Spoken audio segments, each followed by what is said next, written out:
Good morning, students. Today is Wednesday, that is 4th November 2020. Thought of the week. Luck is not in your hands, but decision is in your hand. Your decision can make luck, but luck can't make your decision. So always trust yourself. I repeat, luck is not in your hands, but decision is in your hand.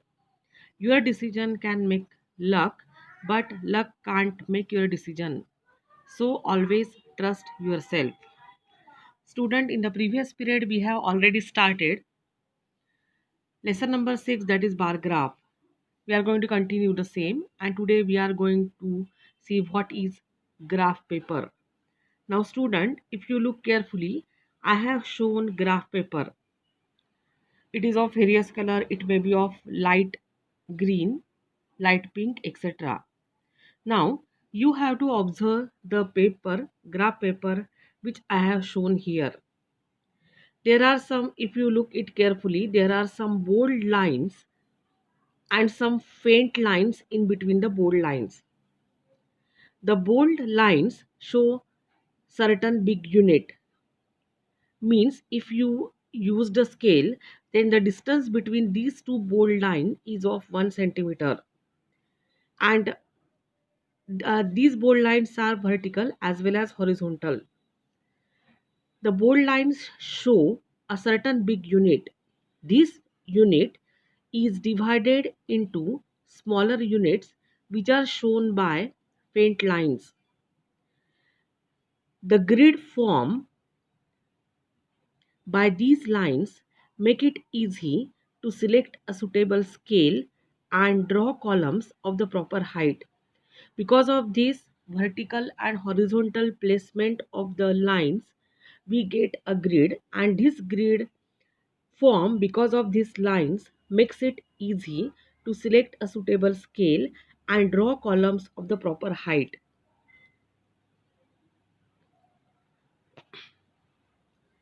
Now, point number 5. Now we have seen what is a graph paper. It contains some big units indicated by bold lines, which are further divided into smaller units which are shown by the faint lines. And the grid form is very useful for selecting a suitable scale and draw columns of the proper height. Now what is the actual use of this graph paper? Now student, near the lower edge of the paper, this is the lower edge of the paper, and near this lower edge of the paper, a horizontal line is drawn as a base of the graph. This horizontal line is called as the base of the graph, and this horizontal line, or the name of this horizontal line, is x-axis. So near the lower edge of the paper, a horizontal line is drawn as a base. It is called as the x-axis. A line perpendicular to x-axis is drawn on the left side of the paper. Again I repeat, a line perpendicular to the x-axis is drawn on the left side of the paper. That is called as y-axis. Therefore, we have drawn one horizontal line which is called as the base of the graph, or the name of this line is x-axis, and we have drawn one vertical line which is perpendicular to the x-axis, and the name of this axis is y-axis. And the point of intersection of x-axis and y-axis is always indicated by origin, this point of intersection. And if you see very carefully, each and every angle formed between these two lines is a right angle. Therefore these two lines are perpendicular to each other. Now student, the items about which the graph is to be drawn are taken on the x-axis at equal distances from each other. For example, in the previous period we have drawn pictographs for types of vehicles and their number. Therefore, if you want to draw a bar graph for this pictograph, you have to write down the name of the vehicles given in your pictograph below the x-axis at equal distances. Therefore, the items about which the graph is to be drawn are taken on the x-axis at equal distances from each other. The number related to each item is shown above it by a vertical column. This can be explained when I am going to show the next slide where I have drawn this graph. Therefore, the number related to each item is shown above it by a vertical column. Therefore, student, always you have to remember that the items about which you are going to draw a graph, you have to show those items on below the x-axis at equal distance, and their number has to be shown on y-axis. And for taking numbers on y-axis, you have to select a proper scale. The number related to each atom is shown above it by a vertical column, and then you are going to show the number of that particular vehicle above the x-axis by drawing different columns, which we are going to see in the next slide. This column is parallel to the y-axis and of the proper height according to the chosen scale. Now, when I ask you to draw columns of different heights, these columns must be parallel to the y-axis. The base of each column is x-axis, but all these columns are parallel to y-axis and are at equal distances from each other. Again, remember the height of these columns is according to the chosen scale. Now, student, you have to write all these points, and for example, here we are going to convert the pictograph that we have seen into a bar graph. In this graph, we are going to show the names of the vehicles on the x-axis and the number of vehicles on y-axis. Suppose you look in your book or in the previous video, it is clearly understood from the video that all the numbers of vehicle of different types of vehicles are multiples of 5.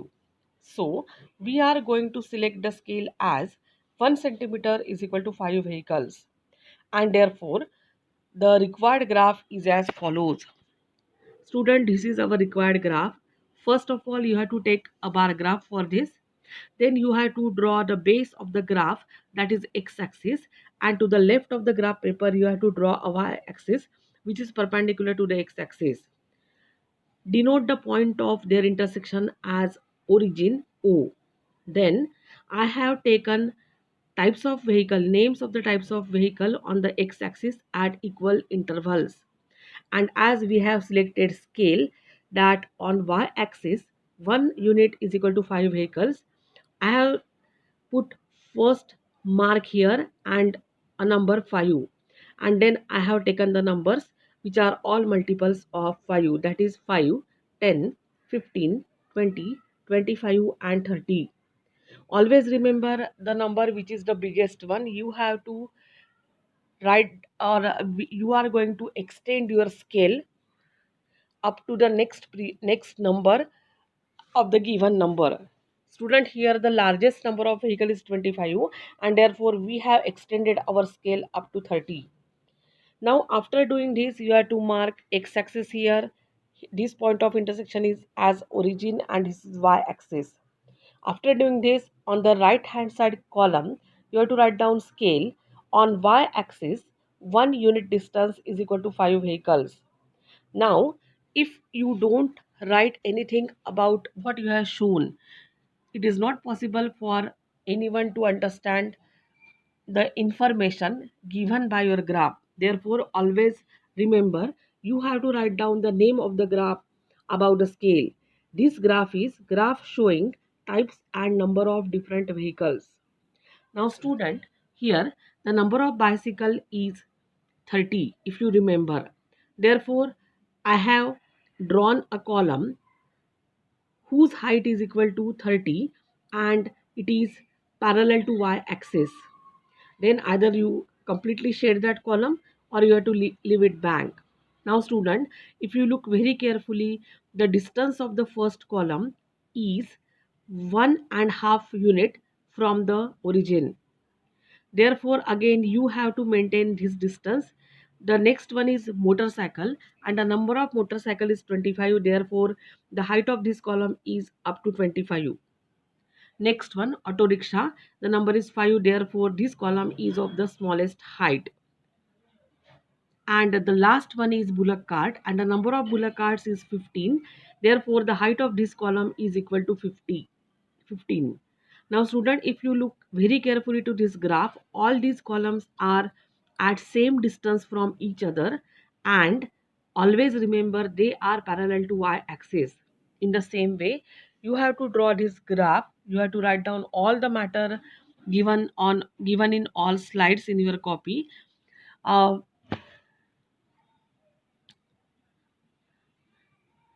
Student, you don't have to paste this graph paper in your copy. Instead of this, start